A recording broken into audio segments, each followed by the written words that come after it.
بسم الله الرحمن الرحيم. அஸ்ஸலாமு அலைக்கும் வரஹ்மத்துல்லாஹி வபரகாத்துஹு. அல்ஹம்துலில்லாஹ் ஸலாத்து வஸ்ஸலாமு அலா ரசூலில்லாஹ் அம்மா பஅத். அன்பிற்குரிய இஸ்லாமிய உறவுகளே, இன்றைக்கு இஸ்லாமிய அழைப்பாளர்கள் பரவலாக இருக்கக்கூடிய காலத்தில் நம்ம வாழ்றோம். நிறைய மக்கள் இஸ்லாம் பற்றிய செய்திகளை மக்களுக்கு கொண்டு போய் சேர்க்கக்கூடிய நவீன ஊடகங்கள் இருக்கக்கூடிய காலமாக இருக்கிறது.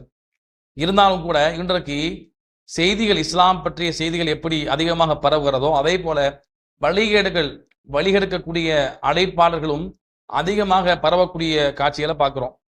அதாவது முறையான மார்க்க கல்வி என்பது என்ன, அதை எப்படி நம்ம எடுத்துக்கொள்வது, முறையான அறிஞர் பெருமக்கள் யார் என்பதை மக்கள் இன்றைக்கு பார்ப்பதை விட்டுவிட்டு பேச்சாளர்களை நம்பி கவர்ச்சியாக பேசக்கூடிய, ரசனையாக பேசக்கூடிய, மக்களை ஈர்க்கக்கூடிய வகையில் பேச்சுக்களை அமைத்துக் கொள்ளக்கூடிய, அல்லது அதிகமாக யாருக்கு வியூஸ் இருக்கிறதோ, யார் எந்த நபருடைய வீடியோவோ அதிகமான மக்கள் பார்க்கிறார்களோ அந்த பேச்சாளர்களை மக்கள் அறிஞரா பார்க்கிறாங்க.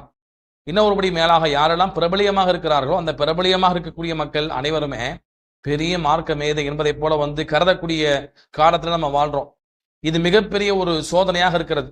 அல்லாஹ்வுடைய தூதர் ஸல்லல்லாஹு அலைஹி வஸல்லம் சொன்னாங்க ஒரு ஹதீஸ்ல, அதாவது சஹீஹ் புகாரில 100வது செய்தியாக பதிவு செய்யப்பட்டிருக்கிறது. அல்லாஹ்வுடைய தூதர் சொன்னார்கள், இன்னல்லாஹ லா யக்பிதுல் இல்ம இன்திஸாஅன், அல்லாஹ் ரப்பல் ஆலமீன் இந்த மார்க்க கல்வியை ஒரே அடியாக எடுத்து விட மாட்டான் அப்படின்னு சொல்றாங்க. வலாக்கின் யக்பதுல் இல்ம பிகப்தில் உலமா, உலமாக்களை மரணிக்க செய்வதன் மூலமாக, கைப்பற்றுவதன் மூலமாகத்தான் அல்லாஹ் ரப்பல் ஆலமீன் இந்த மார்க்க கல்வியை எடுப்பான். இத்தஹதன்னாசு ரூஸன் ஜுஹாலன், அந்த சமயத்தில், அந்த காலத்தில் மக்கள் மடையர்களை, மார்க்கத்தின் தெளிவில்லாத, மார்க்கத்தின் முறையான கல்வி ஞானம் இல்லாத மடையர்களை தலைவராக எடுத்துக் கொள்வார்கள். இந்த வார்த்தையை பதிவு செய்யறாங்க. அதே போல பசுயிலு, அந்த மக்கள் எந்த மடையர்களை, மார்க்க தெளிவில்லாதவர்களை தலைவராக பார்க்கிறார்களோ, வழிகாட்டியாக பார்க்கிறார்களோ அந்த நபர்கிட்ட போய் மக்கள் என்ன செய்வாங்க, மார்க்க தீர்ப்பு கேட்பார்கள். அவர்களுமோ முறையான மார்க்கத்தை படிக்காம ஆய்வு செய்து சொல்லக்கூடிய அந்த ஆற்றல் இன்றி மக்களுக்கு தீர்ப்பு வழங்குவார்கள். அதன் மூலமாக அவர்களும் வழிகிட்டு போவார்கள், தீர்ப்பு கேட்க வந்த மக்களையும் வழிகெடுப்பார்கள் என்று நபி ஸல்லல்லாஹு அலைஹி வஸல்லம் சொல்றாங்க. இன்றைக்கு நிதர்சனமா நம்ம என்ன செய்யறோம், இந்த காட்சியை நம்ம பார்க்கிறோம்.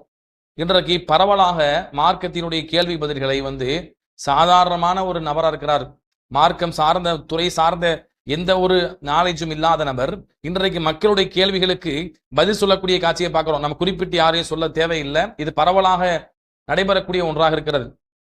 அப்ப சாதாரணமான துறை சார்ந்த கல்வி இல்லாம நம்ம பேச்சாளர் இருக்கிறோம், நம்முடைய பேச்சுக்களை மக்கள் வரவேற்கிறாங்க, பார்க்கறாங்க, நம்ம சொல்லக்கூடிய கருத்து மக்கள்கிட்ட போய் சேர்கிறது. எனவே நம்ம 4 அரிசி எடுத்து பேசிட்டோம், நம்ம ஆய்வாளரை நம்ம கருதி கொள்றோம் என்று என்ன பண்றாங்க, தங்களை தாங்களே ஆய்வாளராக கருதி கொண்டு மக்களுக்கு தீர்ப்பு கொடுக்கக்கூடிய இடத்துக்கு சென்றாங்க. அப்ப இது மிகப்பெரிய ஒரு மோசமான சூழல், நபி ஸல்லல்லாஹு அலைஹி வஸல்லம் எச்சரிக்கை செய்த மோசமான சூழல். மார்க்கத்தை தீர்ப்பு வழங்குவதா இருந்தா அதற்கென்று தனி துறை இருக்கிறது, அதற்கென்று தனி படிப்பு இருக்கிறது. அதை முறையாக படித்து தான் என்ன செய்யணும், மார்க்கத்துல தீர்ப்பு வழங்கணும். ஒரு மருத்துவர்கிட்ட நம்ம மருத்துவம் பார்க்க போனோம்னா இந்த துறை சார்ந்த மருத்துவர் யாரு, யார்கிட்ட படிப்பு இருக்கிறது, யார்கிட்ட அனுபவம் இருக்கிறது என்று தேடி ஆராய்ந்து போறோமா இல்லையா? உடல் ரீதியான பிரச்சனைக்கு என்ன செய்யறோம், முறையான மருத்துவர் அணுகுறோம்.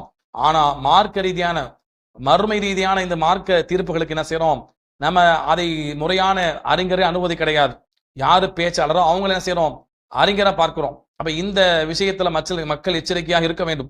இன்றைக்கு இந்த பேச்சாளர் என்ன பண்றாங்க, தங்களை தாங்களே அறிஞராக கருதி கொண்டு, ஆய்வாளராக கருதி கொண்டு தங்களுக்கென்று ரசிகர் பட்டாளத்தை உருவாக்குறாங்க, தங்களுக்கென்று ஒரு பிரபலயத்தை தேடக்கூடிய வட்டாரத்தை உருவாக்குறாங்க. நம்ம சஹாபாக்குடைய நிலைப்பாட பார்க்கிறோம். அப்துல்லாஹ் இப்னு மஸ்ஊத் ரலியல்லாஹு சொல்றாங்க பாருங்க, எந்த அளவுக்கு சொல்றாங்க, அதாவது இன்னல்லதி யுஃப்தி நாஸ் ஃபி குல்லி மா யஸ்தஃப்தி லமஜ்னூன், தாரமில பதிவு செய்யப்பட்ட ஒரு செய்தி.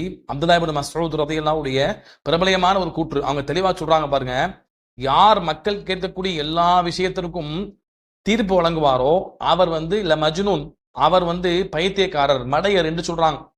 எல்லாருக்கும் எல்லா துறை சார்ந்து தீர்ப்பு வழங்க முடியாது. ஒரு தீர்ப்பு வழங்குவதாக இருந்தால் துறை சார்ந்த அறிஞர்கள் ஒன்று கூடி அதில் இருக்கக்கூடிய ஆதாரங்களை எல்லாம் முன்வைத்து அதில் இருக்கக்கூடிய சாதக பாதகங்களை எல்லாம் ஆராய்ந்து தீர்ப்பு வழங்குவாங்க. ஆனா இன்னைக்கு என்ன செய்யறாங்க, உடனுக்குடனே பதில் கொடுக்குறாங்க. உடனுக்குடனே பதில் கொடுக்கக்கூடிய மக்களை பார்த்து என்ன செய்யறாங்க, இந்த மக்கள் பெரிய ஆய்வாளராக கருதுறாங்க. எல்லா கேள்விக்கும் எல்லாரும் பதில் சொல்ல முடியுமா? முடியாது, அசாத்தியமற்றது. ஒரு நபரால எல்லா செய்தியும் மனப்பாடம் செஞ்சு வச்சிருக்க முடியுமா? எல்லா தகவலையும் முழுமையாக அறிந்திருக்க முடியுமா? நிச்சயமா முடியாது. அல்லாஹ் குர்ஆன்ல என்ன சொல்றான்? வ ஃபௌக குல்லி தி இல்மின் அலீம். ஒவ்வொரு ஞானமுடைய மக்களுக்கு மேல இன்னொரு ஞானமுடைய அறிஞர்கள் இருக்கிறாங்க என்று அல்லாஹ் சொல்றான். இப்ப அறிஞர்களுக்கு மேல அறிஞர் இருக்கிறாங்க. ஒருவருக்கு தெரிந்தது இன்னொரு நபருக்கு தெரியாது என்ற அடிப்படை அல்லாஹ் சொல்லி தர்றான் குர்ஆன்ல. ஆனா பார்த்தோம்னா எல்லாமே தெரியும், எந்த கேள்விக்கும் இவர் என்ன செய்ய மாட்டாரு, பதில் தெரியலன்னு சொல்ல மாட்டாரு, எல்லா கேள்விக்கும் பதில் சொல்லுவாரு என்று குறிப்பிட்ட நபர் என்ன செய்வாங்க மக்கள் அவர் அவ்வளவு பெருமைப்படுத்தி பேசுவாங்க. ஆனா அப்துல்லா இப்னு மஸ்ஊத் ரலியல்லாஹு என்ன சொல்றாங்க, அப்படி எல்லா கேள்விகளுக்கும் பதில் கொடுக்கக்கூடிய மடையனாத்தான் இருப்பான். ஏன்னா அவனுக்கு தெரியாது. அப்ப தெரியாத விஷயத்துல என்ன செய்வான், தனக்கு தெரிந்ததை மட்டும் வைத்துக்கொண்டு மக்களுக்கு என்ன செய்வாங்க, தவறான முறையில வழிகாட்டக்கூடிய காட்சிகளை பார்க்கிறோம். அப்படி என்ன செய்வாங்க, தெரிந்ததை சொல்லிடுவாங்க. நாளைக்கு வேற ஒரு ஹதீஸ் என்ன செய்யும், இவங்க கொடுத்த ஃபத்வாவுக்கு மாற்றமா நிற்கும், இவங்க கொடுத்த தீர்ப்புக்கு மாற்றமா நிற்கும். அப்ப என்ன செய்வாங்க, இப்ப நாங்க கொடுத்த தீர்ப்பு வாபஸ் வாங்க அவங்க கூச்சப்பட்டு கொண்டு தயங்கி கொண்டு அதை அவமானமா கருதி கொண்டு எந்த ஹதீஸை இவங்க கொடுத்த தீர்ப்புக்கு மாற்றமா நிற்கிறதோ அந்த ஹதீஸை மறுத்துருவாங்க, அந்த ஹதீஸை மறுக்க துணிவாங்க. ஆனா இவங்க கொடுத்த தீர்ப்பு தவறென்று மக்கள்கிட்ட ஒப்புக்கொள்வதற்கு யாரும் தயார் கிடையாது. அப்ப அப்படிப்பட்ட நிலைமைக்கு அந்த மக்களை தள்ளுவது யாரு, இந்த பொதுவான மக்கள் தான், பொதுமக்கள் தான். இவர்கள் தான் என்ன பண்றாங்க, யார் அறிஞர் என்று தெரியாம பேச்சாளர்கள் எல்லாம் என்ன பண்றாங்க, அறிஞரா கருதி கொண்டு அவங்கள்ட்ட போய் மார்க்க தீர்ப்பு கேட்கறாங்களா இல்லையா? இந்த பொதுமக்கள் தான் தங்களுடைய தவறை திருத்திக் கொள்ள வேண்டும். சென்ற அறிஞர் பெருமக்களை பார்க்கிறோம், எந்த அளவுக்கு இருந்தாங்க தெரியுமா? தங்களை தாங்களே பயந்து கொண்டிருந்தாங்க. தாங்கள் மக்களுக்கு மத்தியில பிரபலியமாகுவதையோ தங்களுக்கு தங்களை பற்றி மக்கள் பேசுவதையோ அறிஞர் பெருமக்கள் பயந்தாங்க. யாரெல்லாம் இந்த பிரபலத்தை தேடுகிறார்களோ அப்படிப்பட்ட மக்களுக்கு கடுமையான எச்சரிக்கை இருக்கிறது. அதையெல்லாம் என்ன பண்ணாங்க, அறிஞர் பெருமக்கள் அஞ்சி பயந்து வாழ்ந்தார்கள்.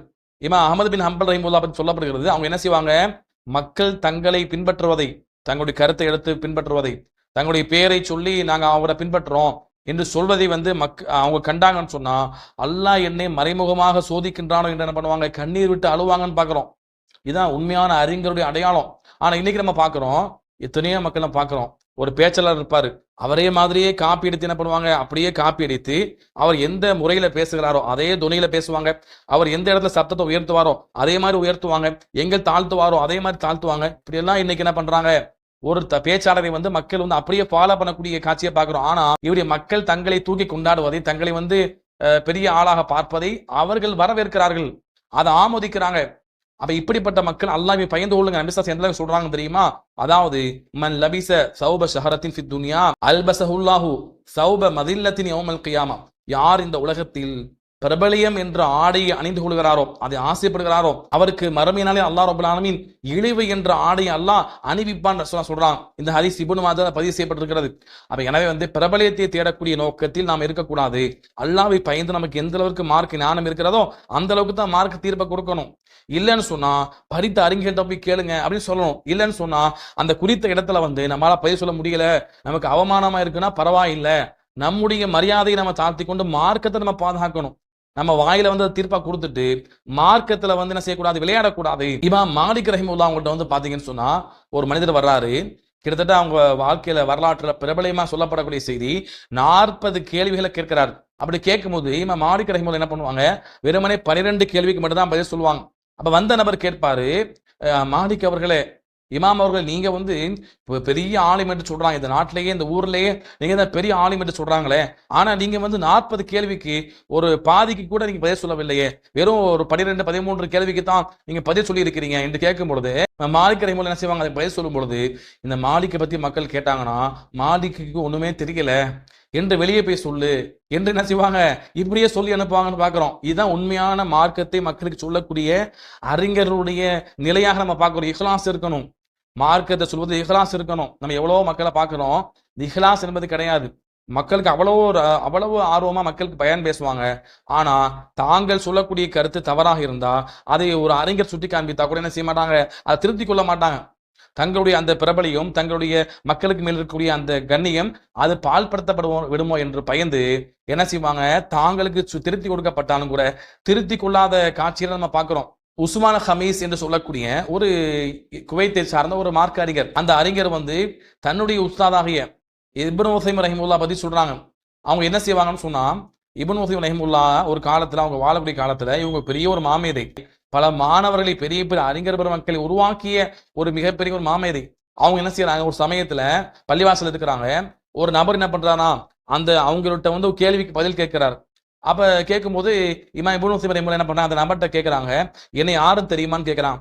அந்த நபர் சொல்றாரு, உங்களை எனக்கு தெரியாதுன்னு சொல்றாரு. அப்ப இப்னு உஸைமீன் ரஹிமஹுல்லாஹ் கேட்கறாங்க, என்னை தெரியாது என்றால் எப்படி என்கிட்ட வந்து நீங்க மார்க்க தீர்ப்பு கேட்கறீங்க அப்படின்னு கேட்கும் பொழுது அந்த நபர் சொன்னாரு, இமாம் அவர்களே, உங்களை பார்க்கும்போது, உங்களுடைய தோற்றத்தை பார்க்கும்போது ஒரு பெரிய அறிஞர் போல காட்சியளிக்கிறீங்க, எனவேதான் என்ன பண்ணேன், மார்க்க தீர்ப்பை கேட்கிறேன் உங்கள்கிட்ட அப்படின்னு சொல்லும்பொழுது இப்னு உஸைமீன் ரஹிமஹுல்லாஹ் அவர்கள் மிகப்பெரிய மார்க்க அறிஞரா இருந்தாலும் கூட, மிகப்பெரிய பத்துவா கொடுக்கக்கூடிய அறிவாற்றலை பெற்றிருந்தாலும் கூட அந்த மனிதரை பார்த்து சொன்னாங்க, இப்படி எல்லாம் கேட்கக்கூடாது. வெளிப்படையா ஒரு நபரை பார்த்து இவர் அறிஞர் என்று அடையாளம் கண்டு நீங்களே என்ன செய்யக்கூடாது, அவருடைய கேள்வி கேட்கக்கூடாது, இது முறையானதா அல்ல என்று சொல்லி இந்த இடத்துல வந்து தீர்ப்பு வழங்கக்கூடிய ஒரு மையம் இருக்கிறது, தீர்ப்பு வழங்கக்கூடிய ஒரு கமிட்டி இருக்கிறது.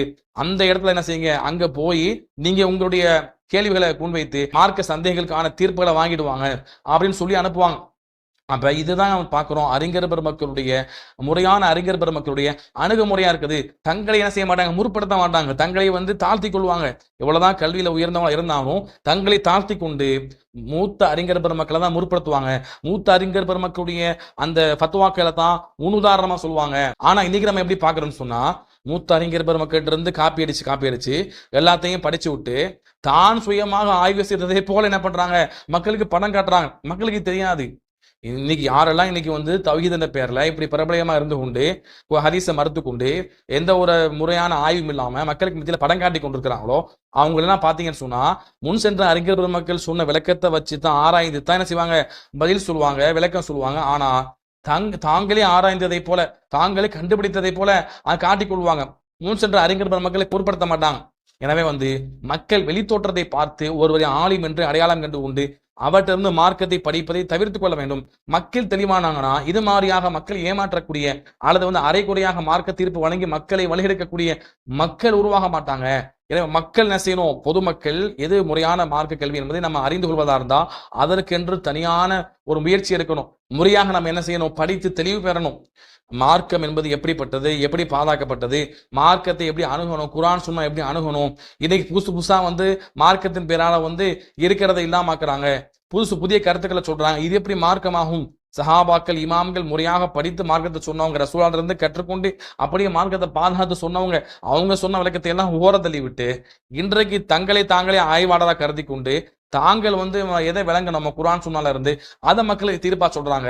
அதை வந்து அதன் பக்கம் மக்கள் அழைக்கிறாங்கன்னா இது எப்படி சத்தியமா இருக்கும்? மக்கள் என்ன செய்யணும், முறையாக மார்க்கத்தை கற்றுக்கொள்ள வேண்டும். கற்றுக்கொண்டு யார் அறிஞர், யார் முறையா சொல்றாரு, யார் முறையான வரையறைக்கு உட்பட்டு சொல்றாரு, இல்ல யார் முறையான வரையறையை மீறி தாந்தோடித்தனமாக மார்க்கத்தை மக்களுக்கு சொல்றாரு என்பதை மக்கள் என்ன செய்யணும், முறையாக அறிந்து கொள்வதா இருந்தா முறையான கல்வியை படிக்கணும். கல்வியை முறையாக படிச்சா மட்டும்தான் இது மாதிரி அறிஞர் யாரு, பேச்சாளர் யார் என்று நாம் அடையாளம் கண்டு கொள்ள முடியும். அப்துல்லாஹ் இப்னு மஸ்ஊத் ரலியல்லாஹு சொல்லுவாங்க, இது ஒரு அவங்களை தொற்றும் பிரபலமான ஒரு செய்தி சொல்லுவாங்க. அதாவது சஹாபாக்களை பார்த்து சொல்லுவாங்க, இன்னக்கும் ஃபீ ஸமானின் கஸீரும் ஃபீஹி உலமாஹு கலீலும் குதபாஹு. அதான் அவங்க சொல்லுவாங்க, இன்றைக்கு நீங்க வாழக்கூடிய காலம் வந்து அதிகமான அறிஞர் பெருமக்கள் கொண்ட காலம், பேச்சாளர்கள் குறைவான காலம். இன்னொரு காலம் வரும், அந்த காலத்துல வந்து பாத்தீங்கன்னு சொன்னா உலமாஹு கலீலும் குதபாஹு கஸீரும், அறிஞர்கள் குறைவா இருப்பாங்க, பேச்சாளர்கள் அதிகமா இருப்பாங்கன்னு சொல்றாங்க. அப்ப அறிஞர் வேற பேச்சாளர் வேற, அதை பிரித்து நம்ம அறிந்து கொள்ளணும்.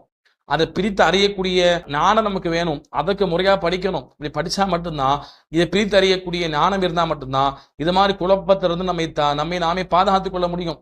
அதே போல வந்து யாரெல்லாம் இப்படி மக்களுக்கு மத்தியில பிரபலியம் அடைய வேண்டும் என்று, தங்களை முன்னிலைப்படுத்தப்பட வேண்டும் என்று, தங்களுக்கு ரசிக பட்டாளத்தை உருவாக்கி ஜமாத்தை உருவாக்க வேண்டும் என்று சொல்றாங்களோ என்ன செய்வாங்க, ஜமாத்து கூடாதுன்னு பேசுவாங்க. ஆனா ஒரு இயக்கத்துல இருந்து வெளியே வந்துட்டாங்கன்னு சொன்னா இவர் தனியாக ஜமாத்தை ஆரம்பிச்சுக்கிடுவார்.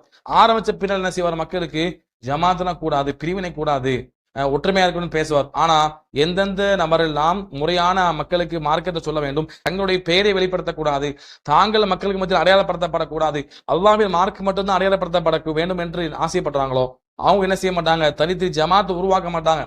தாங்கள் எப்படிதான் எந்த ஜமாத் இருந்து தங்களை வெளியாக்கினாலும் அவங்க என்ன செய்ய மாட்டாங்க, தனி ஜமாத்தை உருவாக்க மாட்டாங்க. எனவே வந்து இப்படிப்பட்ட மக்கள் அல்லாஹ்வை பயந்து கொள்ளுங்க. விசுவாசம் சொல்றாங்க பாருங்க, மன் தலபல் இல்மன் யுமாரி பிஹி சுஃபஹா அவ் லியுபாஹி பிஹி உலமா, அதே போல அவ் லியஸ்ரிஃப உஜூஹன் நாஸ் இலைஹி ஃபஹுவ பின்னார். ரசூலுல்லாஹ் சொல்றாங்க. இப்னு மாஜால இன்னும் பல கிதாபுகளை பதிவு செய்யப்பட்ட செய்தி. யார் மனிதர்கள்ட்ட வாதம் செய்வதற்காகவும், அதே போல அறிஞர்களுக்கு மத்தியில தங்களை தாங்களே பெருமைப்படுத்திக் கொள்வதற்காகவும், அதே போல மக்களுடைய கவனத்தை தங்கள் பக்கம் திருப்புவதற்காகவும் யாரெல்லாம் மார்க்கத்தை கற்றுக்கொண்டு மக்களுக்கு சொல்றாங்களோ அவங்க நரகத்திற்கு செல்வார்கள் என்று விசுவாசம் சொல்றாங்க. எனவே அப்படிப்பட்ட பிரபலியத்திற்காக, மக்கள் நம் பக்கம் திரும்பணும் என்பதற்காக, நம்மை முன்னிலைப்படுத்துவதற்காக மார்க்கத்தை நம்ம சொல்லக்கூடாது. முறையாக மார்க்கத்தை கற்று அறிந்து நம்ம சொல்ல வேண்டும். அப்படிப்பட்ட மக்களா நம்ம உருவாகணும். நம்முடைய கல்வி நடத்தை வளர்த்துக் கொள்ள வேண்டும். பெரிய பேச்சாளர் இருப்பாங்க, ஆனா எந்த முறையான கிதாபையும் படிச்சிருக்க மாட்டாங்க. நம்ம அவங்கள்ட்ட போய் படித்தவங்க அவங்களை அணுகி பார்த்தா தான் அவங்களுடைய பலகீனம் தெரியும், பொதுமக்களுக்கு தெரியாது. எனவே இப்படிப்பட்ட அந்த பேச்சாளர்கள் மக்கள் என்ன செய்யணும், தங்களுடைய நிலைமையை புரிந்து கொண்டு மக்களுக்கு முறையான மார்க்கத்தை சொல்லுங்க. அதே போல இரண்டாவது, பொதுமக்கள் என்ன செய்யுங்க, யார் அறிஞர்கள் என்பதை முறையாக அறிந்து கொள்ளக்கூடிய போதுமான அளவுக்கு கல்வி ஞானத்தை வளர்த்துக் கொள்ளுங்க. அல்லாஹ் ரப்பல் ஆலமீன் மார்க்கத்தை முறையாக கற்று தேர்ந்து மக்களுக்கு முறையாக வழிகாட்டக்கூடிய மக்களாகும். அதே போல பொதுமக்களாகிய நாம் யார் முறையான மார்க் அறிஞர் என்பதை அடையாளம் கண்டு கொண்டு முறையான மார்க் அறிஞர் இடத்துல மார்க் தீர்ப்புகளை கேட்டு நேர்வழி பெறக்கூடிய, வழிகேடுகளை விட்டும் தவிந்து வாழக்கூடிய நல்ல மக்களாகும். அல்லாஹ் ரப்பல் ஆலமீன் நம் அனைவரையும் ஆக்க அருள் புரிவானாக. அஸ்ஸலாமு அலைக்கும் வரஹ்மத்துல்லாஹி வபரகாத்துஹு.